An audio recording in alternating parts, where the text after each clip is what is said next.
Greetings, everyone. Welcome to the LiftAffect podcast. I am your host, Matt McNeil, founder, clinical director, and director of human performance at LiftAffect, where we assist professional pilots with maintaining better mental health and optimizing their mental skills.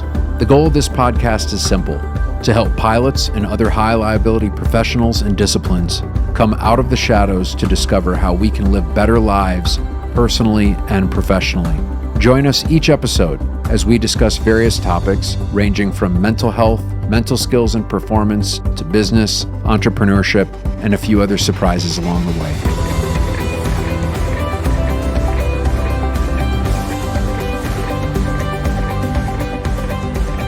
Good morning, good afternoon, good evening, ladies and gentlemen. Once again, welcome to the LiftAffect podcast. I'm your host, Karl Keller, along with the man that knows so much and doesn't share near enough in the short amount of time that he has every episode, Matt McNeil. How are you doing? I thought you were going to say the man with the nose, and then just leave it at that. No, well, the nose knows. That would have been more accurate. Well, The no, man I'm never with the going to nose. How's your week been? Week's been good, man. It's been awesome. Had a birthday, which was good.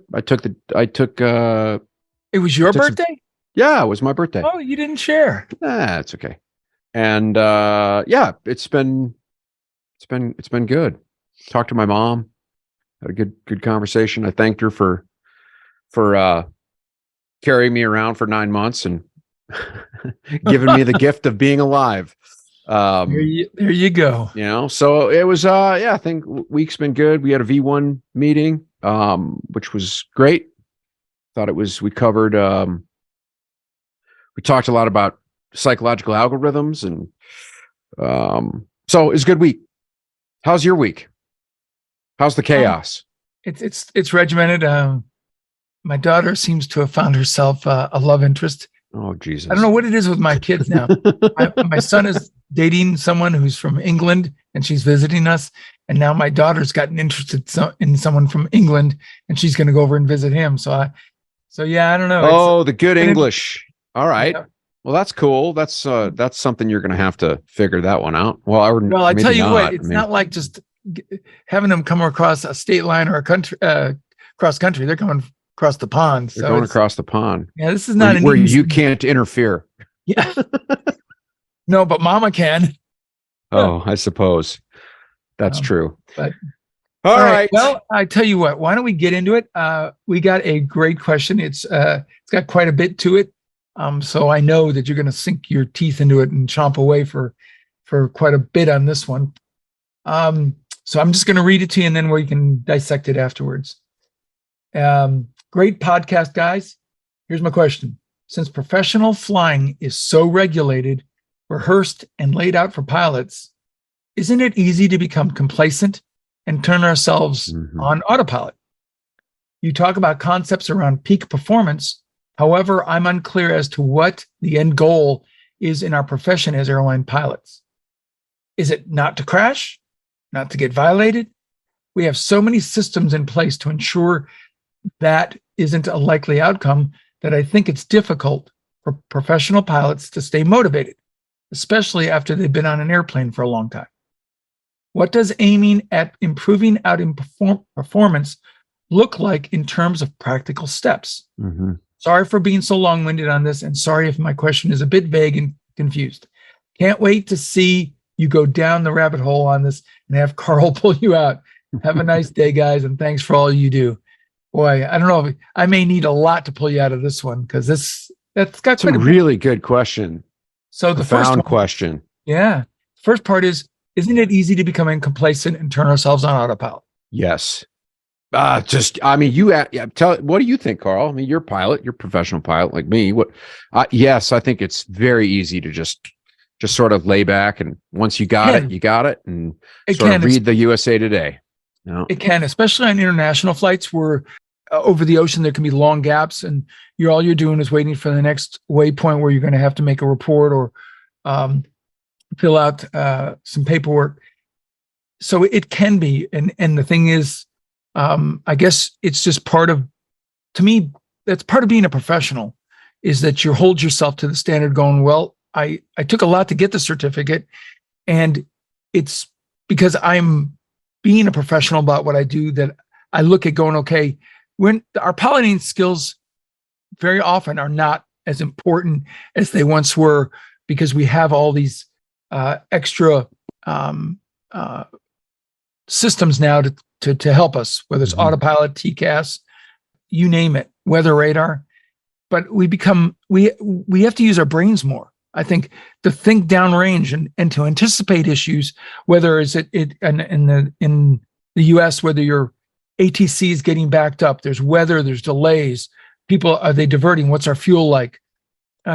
Those anticipations will make an unexpected event more manageable if you've already kind of preloaded yourself with stuff, because you're listening on the radio or you're seeing things or you're getting updates from dispatch, kind of going, what's going on?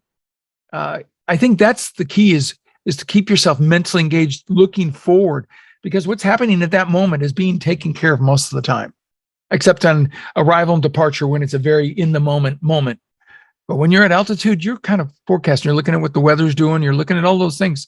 So it is easy to do. You just have to go, okay, well, what's coming up? What's going on? And I think that will help. It always helped me to kind of get me out, because if you're thinking about the moment, it's going, well, there's not much to do. Right. And you're right, you can get on, all of a sudden, kind of go on autopilot, emotionally, intellectually also. Yeah. I think that there's so much to this question. We'll probably spend maybe a couple podcasts on this one alone. As I'm just kind of listening to you talk about it, I'm realizing there's just so much to this. And this is going to apply to our listeners that are surgeons, that are CEOs, that are attorneys, litigators, in terms of your craft. Even if you're an electrician, I mean, it doesn't matter, construction worker, your craft is your craft, right? That's what you do. And the question, I would say start with the end goal in mind. Let's approach it from this perspective. And we'll just use pilots, since we can speak to that easily. And since the person that asked the question was a pilot, I want to address the pilot community, but I hope that other listeners will be able to interpolate that into their craft. Let me throw one last thing in so that everybody can relate, and that is driving a car. Think about how long you wonder how you got from point A to point B. You did it. You were kind of on autopilot. Yeah, so it's relatable. Try to incorporate everybody. that. Okay, let's go with that. But let's so start with the end goal. So what is the end goal of your job as a pilot? Now, it's kind of an 80-20. It's probably 95-5. 95% is I just want to go to work. I want to get paid. I don't want to get in trouble. I want to keep everybody safe, and I want to go home. And I think that's the autopilot crowd, right? I come in, I figure out what I need to do, and I just that's what I do, and that's the limit that I've reached. And is the end goal, I don't want to die. Well, of course, like, we don't crash. We don't want to get violated. We don't want to hurt people, but to me, like, that's child's play. That's built into your basic oath. It's like a doctor's to do no harm, right? I mean, that's okay. But if it stops there, to me, and I'm going to be kind of a judgmental a-hole here, but like, that's kind of weak. Like, that's fine. If that's who you are, that's great. But that's not the peak performance crowd. I think it's more like a risk mitigation when they think of that. They're just trying to just the bare minimum. Yeah. Just bare minimum. And that is most people. But if I start with the end in mind, I want my career, whether I'm doing this or whether I'm flying airplanes or doing whatever, I want to be able to have the satisfaction that I got to as close to mastery as possible. And I had a sense of engagement that put me in a peak state of mind. And this is where we can get into flow states. We have not covered flow. We've touched on it, and that's probably something that we need to talk about at some point, because flow is an amazing feeling, and creativity and evolvement comes out of flow state. So but let me just come back. So my end goal is to say I was fully engaged and I became as good as I could possibly get. I had expressed the best version of who I am and my own capabilities when I'm done. That's my goal. And peak performers have that same goal, I think, as well. So if you just want to get by, and it's like an Office Space, right? I don't know if you ever saw the movie Office Space, but do the bare minimum, right? Then that's cool. You can do that. But I'm not really interested in that. So let's talk about the other part. And I'll tell you this. This just popped in my mind. Remember that Qantas A380 that had all those problems? And that the guy was able to Crispini, or I can't remember what his name was, but I read his book. He was able to get the thing on the ground, and he and his crew, I should say, but they put other crews in the simulator and nobody could do it. And part of the reason that he was able to do that is this guy is a peak performer in every sense of the word. He studies 5 hours a day. I'm just every day. That's how much he takes his craft, his art, his job, his profession seriously. He's so deeply engaged because he wants to be as close to mastery as possible. And they said, if he hadn't have done that, because it was a new airplane, it was sort of almost like on the test program, and if he hadn't had the knowledge that nobody else really had, there's no way they would have been able to get that thing back on the ground in the way. I will be the first to acknowledge that's a worthy goal to aspire to, but that is truly, like you say, that is at the extreme end of the profession, because the majority of people fall somewhere between at a lower end of that. Still, maybe take their craft very seriously, but I'll tell you, pilots don't take their. That's the rarity in that regard. Pilots lean on their experience. They don't take their shit seriously because they cram. They're asking for gouge. They're asking to, they cram right before their CQ. I see this all the time at all levels. And then, or they'll say, this always killed me. They moved up my check ride. I'm not ready. What do you mean you're not ready for your check ride? You should be ready every time you get in the airplane. Every time the FAA comes on board, it's a check ride. It's like absurd. Yeah. It's like every time you get in the plane, it's a check ride. What do you mean you're not ready for your V1 cut? You should be ready for your V1 cuts every time you take the runway. So people there's a motivation problem. And I think it's because they don't know what the end goal is. And they really haven't experienced, peak state. They have moments of it. But I say start with the end in mind, and then determine what you want your career or your craft or your art to look like. If it's just to do the bare minimum, then this conversation may not be that engaging for you. But if you want to get more out of it, then let's talk about how do you do that. I want to say when you talk about every time you take the runway, you should be going through all the steps if you have a V1 cut. I think part of the problem, if you want to say, and it's a good problem in one regard, is that the fact is the systems have become so reliable that the time frame between one event and another event is gotten so long that we've become comfortable and expect the systems to work because they work so reliably. And that can set you up for that fall because you expect it to be like every other flight you had.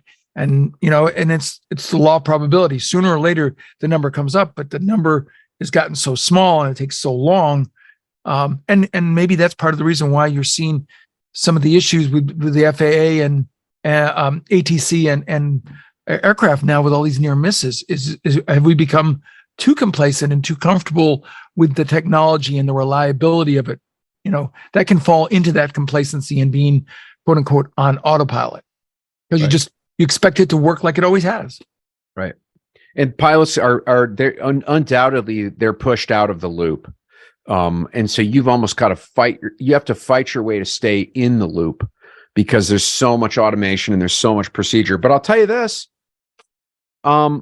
there's going to be an accident because there are so many near misses that are happening with airlines, with ATC. Like there, something is going, and the lack of experience that is coming, that is here.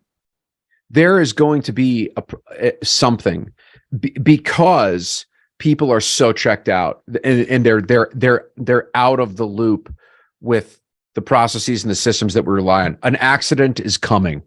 Just this morning, I read about it happened in January, but I read about it this morning in an article. A Southwest flight missed an ambulance, a vehicle that had misunderstood the ATC directions about holding short, and they say the miss was 173 feet. Yep. Width from tip to tip of the wings is 117, I think is what they. So yeah, and think about barely just more than it was landing, taking off. It was taking off. So at these speeds, that's a mere second. Oh yeah, not even. It's nothing. That's not even a second. It's nothing. So it's going to happen. So this is really important within the training paradigm, and sort of like, what are we doing here? What's the goal here? So let's talk about what is peak performance, because I think that's a very misunderstood idea. There's a guy, a researcher, a scientist named Anders Ericsson. He's the world's leading scientist studying expert performance, looking at precisely, the people who are the best in the world at what they do and how they become the best. And I would say I've looked at that as well within our community. I really look at what does the best mean?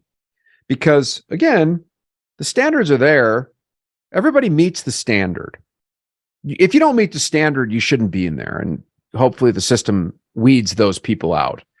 But at a high level, professional level, everybody meets the standard. So then what is the next level of ability, of performance, of how much we work at things? So we all have the gift. Some of Ericsson's research shows that we all have the gift. All of us have the ability.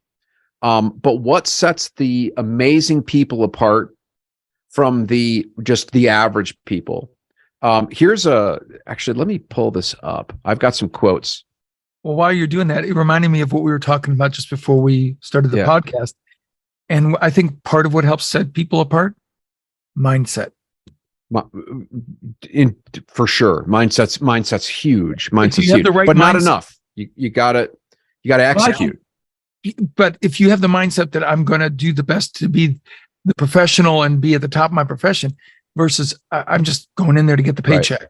That to me is mindset. But let me say this. Mindset's the first step, but you want to be peak performance. You got to know how to do that. And so that's what I'm going to try to unpack today. So let me read this quote. He says, with this truth in mind, we all have the gift. With this truth in mind, let's return to the question that I asked at the beginning. Why are some people so amazingly good at what they do?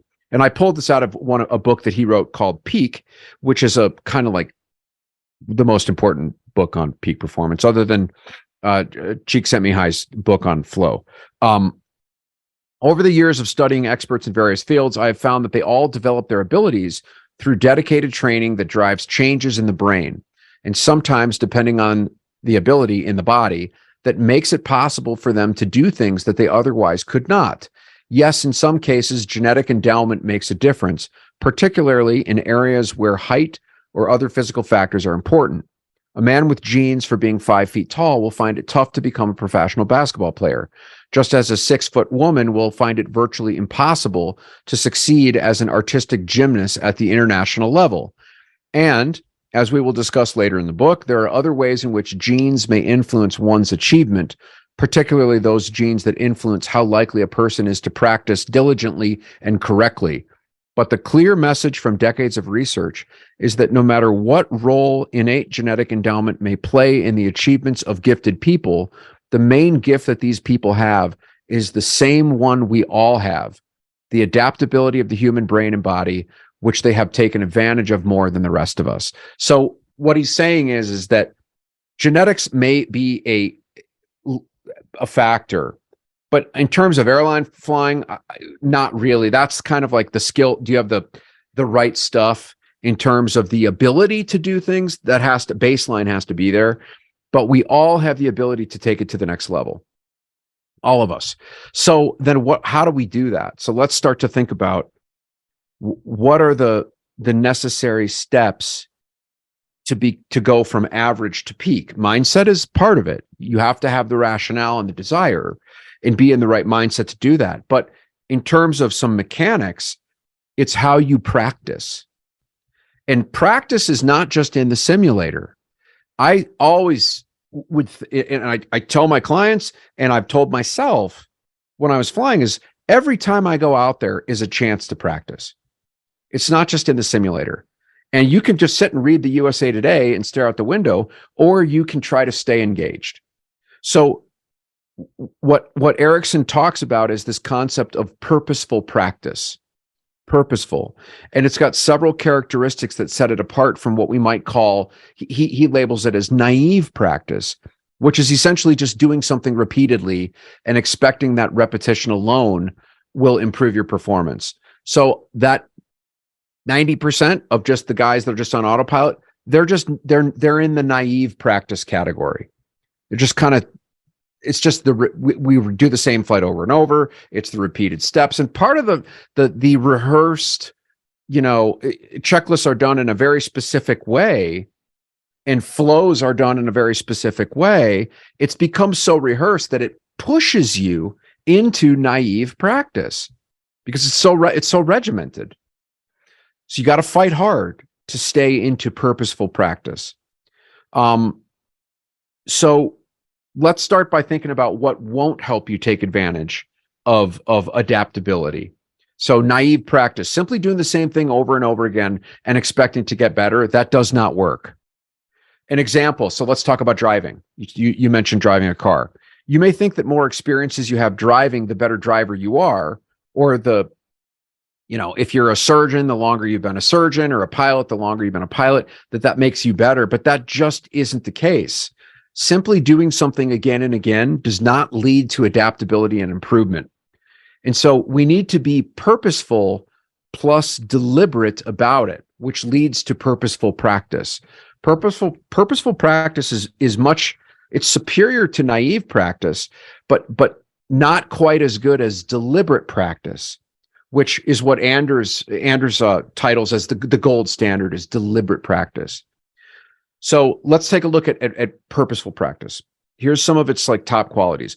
Purposeful practice, as defined by Anderson, there's four big key things. Purposeful practice has well-defined specific goals. That's his first one. So when I'm working with somebody, even in a CEO, is let's talk about what are the defined, the specific defined goals. How specifically do you intend to improve in this practice session? What will you do? So we need to identify our long-term goals and then break it down into mini goals and then take baby steps in pursuit of that goal. And so it all starts with a specific goal, a target. Make sense, right? It's pretty logical. Second is the purposeful practice has to be very focused. And Anders tells us that if we're calm and relaxed and having fun, or sort of going through the motions, we're not really practicing. We need to focus very, very specifically and very intensely. And so this is why, Dan Pink, another author that's written about performance, he says the three laws of mastery. One of the three laws of mastery is that it's painful. It's gotta hurt. And I tell people in training sucks. It's supposed to suck. It's supposed to be a fire hose. It's supposed to hurt. So practice is focused. Third, purposeful practice involves feedback. And so you need to know how you're doing step by step. Did you miss something? Did you miss an item? Did you do it out of order? Was the timing of it incorrect? Did you get the flaps down too late? Did you, visual approaches are a great place I think to be able to, everything kind of comes together in terms of procedure, in terms of timing, in terms of spatial awareness.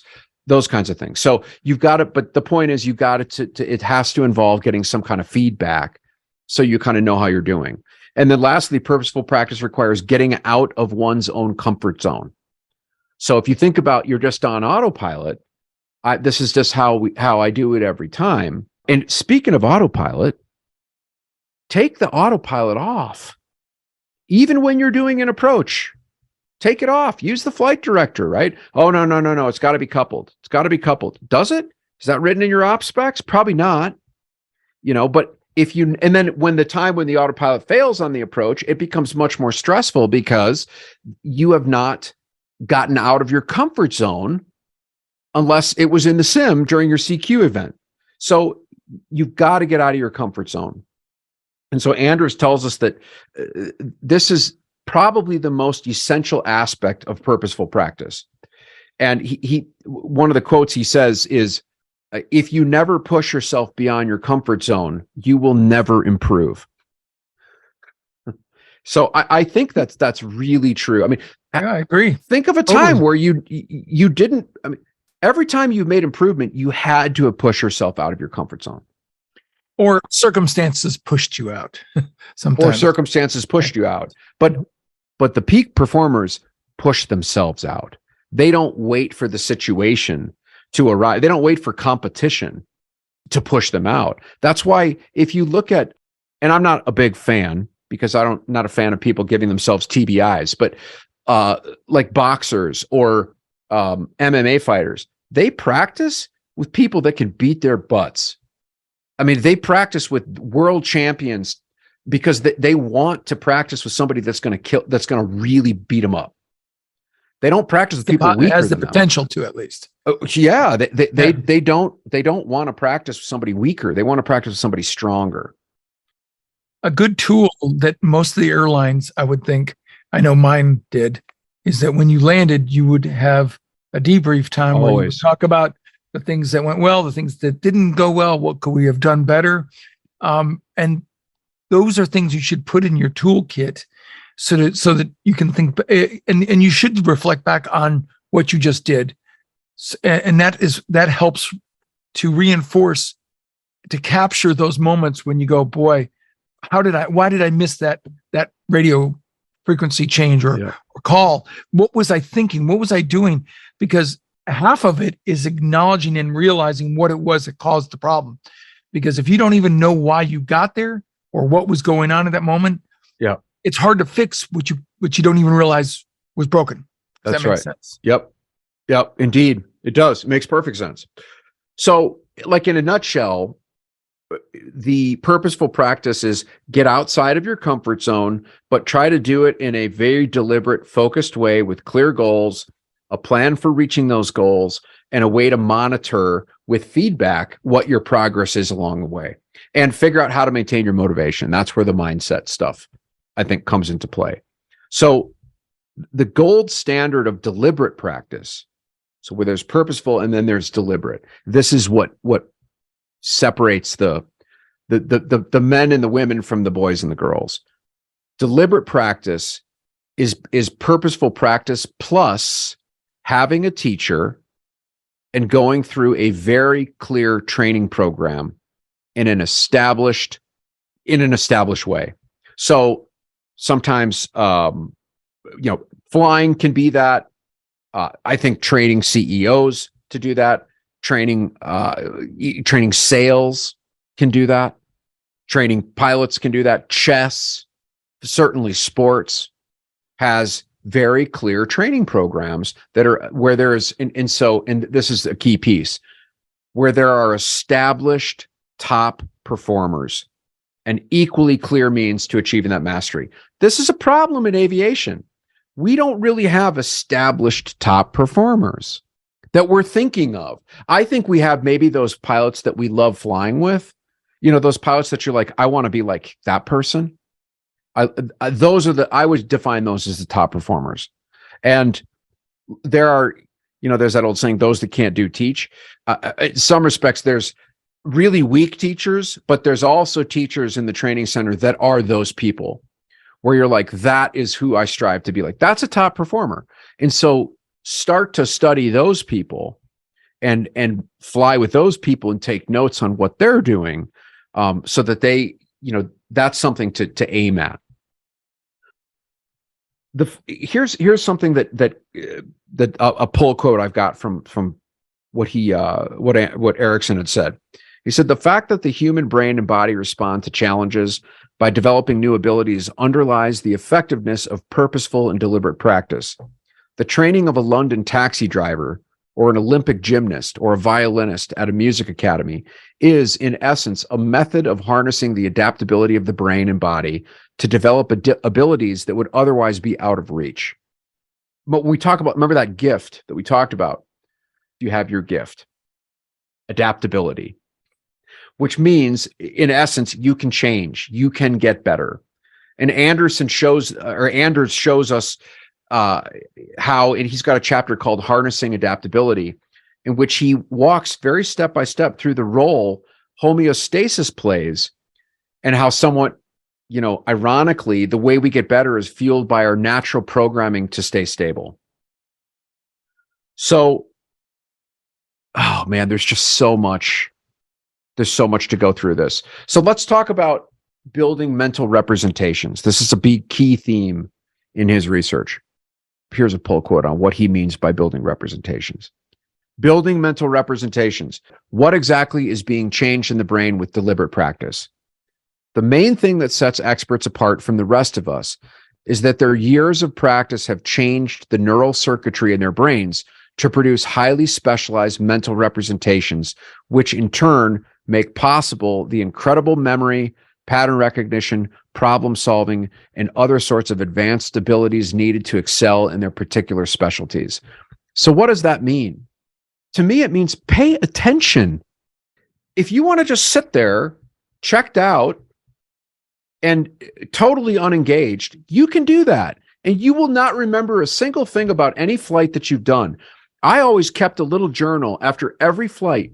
I would write down a couple of key takeaways, a couple of things that I recognize, a couple patterns that I started to notice. Remember we talked about in a previous episode, the frequencies. Guys are fumbling around because they don't know what you've flown that route 400 times. They've given you the frequency in the same order, probably 390 of those times. Pay attention, stay engaged, get your pen out and take notes. And then review your notes and start to look for patterns. Look, what does he say? It says highly specialized mental representations, which in turn make the incredible memory, pattern recognition, problem solving, and other sorts of advanced abilities needed to excel in their particular specialties. So what separates a peak performer from an average performer? One that pays attention. The more you study a subject, the more detailed your mental representations of it become, and the better you get at assimilating new information. Does that make sense? Yep.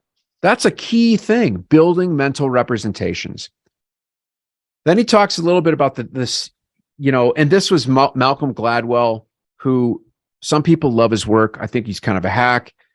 I think he stole a lot of stuff that it was out of context. He talks about the 10,000 hour rule. Remember that? You probably heard that. Once you hit 10,000 hours, you're a master. The data does not support that. That's total bogus. That's not true. It doesn't take 10,000 hours. And you can attest, because you flew in the military, these are guys with very few hours that are flying at very high speeds, doing very dangerous, highly technical things. Well, how are they doing that? They don't have 10,000 hours. I mean, a military pilot has a career with, very few hours compared to civilian pilots. Well, and I'm not saying they're better or worse, but in terms of the operation, that is a much more highly technical operation, which much higher risk in some respects. Yet they can do that. Well, how do they use deliberate practice when they train them. That's exactly how they do it. So here's what he says about the 10,000 hour rule. By now, it is safe to conclude that many studies on the wide variety of disciplines that nobody develops extraordinary abilities without putting in tremendous amounts of practice. I do not know of any serious scientist who doubts that conclusion. No matter which area you study, music, dance, sports, competitive games, or anything else with objective measures of performance, you find that the top performers have devoted a tremendous amount of time to developing their abilities. So no doubt, you've got to put the time in. You have to study. And Anders walks through a ton of research, including, like, he talks about violinists. And this is what Malcolm Gladwell popularized in that so-called 10,000 hour rule in his book. I think it was called Outliers. There's a lot of controversy around this, but here's basically, here's an overview. It doesn't take 10,000 hours. It may take you 10,000 hours if you're just on that sort of autopilot to be able to have enough muscle memory to do it. But if you use deliberate practice, you can dramatically decrease the amount of time that it takes to master the task. And so here's what it says. Here's an overview. This kind of wraps it up. This is the blueprint for getting better at any pursuit. Get as close to deliberate practice as you can. If you're in a field where deliberate practice is an option, you should take that option. If not, apply the principles of deliberate practice as much as possible. In practice, this often boils down to purposeful practice with a few extra steps. First, identify the expert performers. Find those people. Then figure out what makes them so good. Then come up with training techniques that allow you to do it as well. So what does that come down to? And it's not probably even necessarily just what they are doing in the airplane. It's how much sleep do they get? How much exercise do they get? How much prep do they do? How do they brief things? You got to look at all of those factors. And so a good way to let's say you have for the instructors out there, you have a student that is struggling with, give me an example. Just let's say, what could somebody be struggling with? Student. One of the ones I typically saw when I was helping with new pilots was going from aircraft that were at slower speeds to faster speeds. And a good example was landing. They had trouble getting the landing picture down. Either the airplane was too big, too fast. It was just not something they were ever accustomed to. So Right. They struggled with that sight picture, knowing when to pull the power, all that stuff. That was, I would felt like a lot of times was the challenge, was to be able to be consistently landing the aircraft Right. competently. Right. And so, okay, that's a perfect example. And I agree. Landings was the perfect. I noticed at the airlines, it was flying a visual traffic pattern uncoupled. That's very difficult to do, especially if you're not used to, because the distances are and at night, right? Doing a visual approach at night in weather. But let's say, no, it's visual, right? Yeah, it's good. visual. They say, yeah, clear for the visual, and you click the autopilot off, and then it goes south super quick. Well, part of it is you're trying to do everything. You're trying to do it all as one smooth thing. When the reality is that there's probably 10 different sections to that maneuver to get you on the ground. And what you want to do is define out what those 10 pieces are and start with number one. And do not move on to step two until you have number one right. So it may be oftentimes is, okay, where is your seat position? I mean, your sight picture. Get your seat position correct first in how you're sitting in the seat. And I will okay, I want you to go back to descent profile, put your seat position where it was. Now, where do you decide to put your seat? Where do you decide to adjust your seat position? At what point? And how do you adjust it? And I practice over and over and over till you get that part done. Then the next step is, okay, step two, then step three, step four. You don't move on until you have mastered each incremental step. That's called deliberate practice. So it is, I see this with baseball players, pitchers. Start with, where do you put your feet? How do you dig your cleats in? Get that first. So step off and then step back, step off and then step back, and do that over and over until you can lock that in. And you know exactly how to get your feet in the position where it is. Then it is, okay, how do I put the ball in the glove, and how do I hold my arms in that? And then it's step off and step back, bring your arms up. bring them down, step off, step back. You go back and forth. You do this over and over and over. And what you're doing is you're decreasing the total amount of time that they're going to need to be able to step onto the mound, figure out the pitch, put their hand, find where their eyes are looking, do their little routine. That some people think it's neurotic, but it's actually all mindset. It's all, getting themselves from red light to yellow light to green light. This is what mental skills coaching is. And then getting them to release the pitch.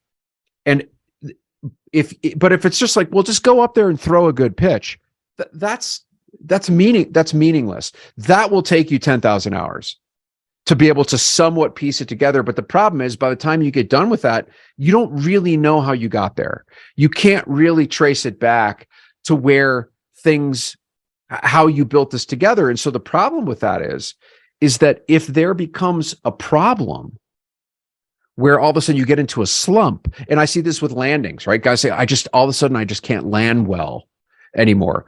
Well, if you haven't figured out all of those different steps, you can't figure out which step is the problem.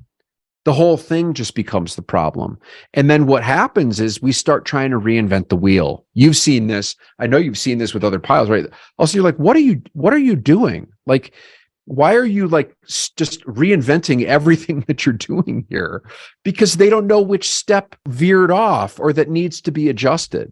And so deliberate incremental practice is the key to being able to go from average to totally engaged, totally peak.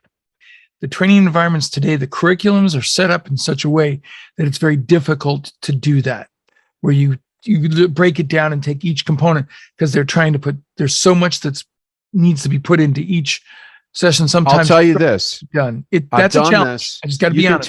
You can take a 10 hour simulator profile, and you can shrink it down to 6 if you do this. Yes, they're just pushing people through in a literally. I mean, what are the levels of learning? There's rote, rote memory, right? A, B, C, D, E, F, G. There's understanding. That's the next level, which is like, okay, I can rote this through, but I sort of get why we do that.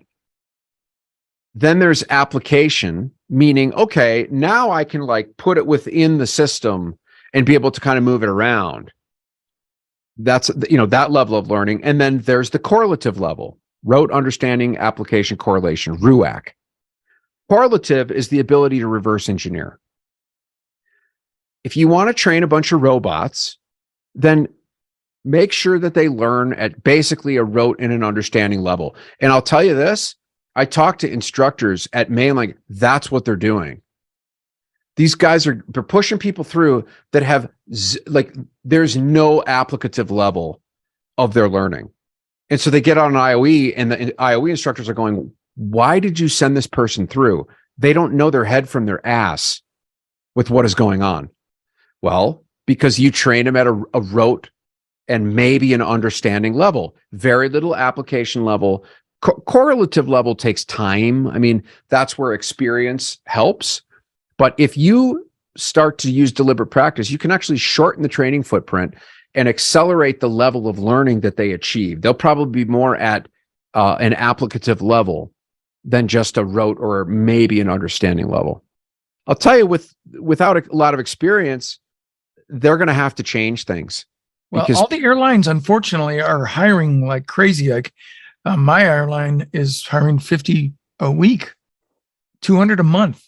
That's the better part of 2,500 in a year.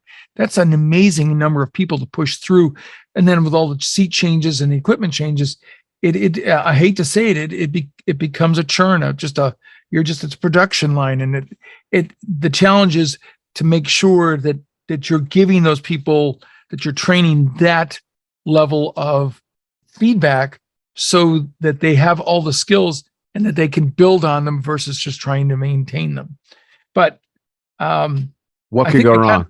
I think we kind of went down the rabbit hole, but I'm going to go back and just say, if I can capture the practical things that are out there, and I'm going to dumb them down for me because I'm the dummy in this group. and I'm going to probably overcharacterize it, but I would say you need to challenge yourself and always look for ways to be better at what you do. Pay attention. And I would say also look for patterns. What else would you throw in there would be, I would go back to start with the end in mind. Have very well-defined specific goals. Make sure that your purposeful practice is focused. Purposeful practice. Make sure that there's a way that you have feedback to kind of know that how you're doing, and then get out of that comfort zone. Click the stupid autopilot off. Not just when you're in the sim. Of course, we can't practice V1 cuts out online, right? But find out where you're scared and go there under supervision in a controlled way, but get out of your comfort zone. But start with the end in mind. I mean, if all you want to do is just do the bare minimum, then this isn't for you. But is that really a good use of your time? Is that where you want to be? I find that life gets really boring. And I remember somebody told me once, every airplane you fly is going to eventually turn into just basically a Cessna 172. And that's the truth. You're going to get bored. And so you might as well take your craft seriously, take your art seriously. And you owe it to yourself just for your own entertainment, but it'll also make you a much better professional with what you do. And that may save your skin one day and save the skin of the person flying next to you. I think we've just about reached the end of today's podcast, but I'm going to throw in a teaser for an upcoming one that isn't quite directly aviation related, but it's something that it seems like if you spend any amount of time in a cockpit, you're going to hear people talk about it anyways. And that's kind of entrepreneurship. And we've had several questions regarding that. And I think that there's enough information there and enough questions that in one of our upcoming podcasts, we'll be delving into to that issue. And there's some little bit of I think it's going to be a little bit different, that even though a lot of the same things are there, I think you'll be surprised and interested in hearing about that, because it seems like everybody seems to have a side hustle. Yeah. Yeah, well, yeah, it's good. It's probably a good idea to have that, but we can start talking about that. Let's formulate some questions around that. Like we'll look at what people have written in, and we can start to delve into that if that's useful from a mental performance perspective, of course. As always, please keep the questions rolling. As you can see, we answer them and we dig deep, and they sometimes lead down a path that ends up creating multiple episodes dealing with different portions of the question. So we love to get them from you, and we'll focus on those that we feel like we can give some good answers on. If you have a question, please send it to podcast@LiftAffect.com. Until then, we thank you. We look forward to seeing you on our next one. Have a great day.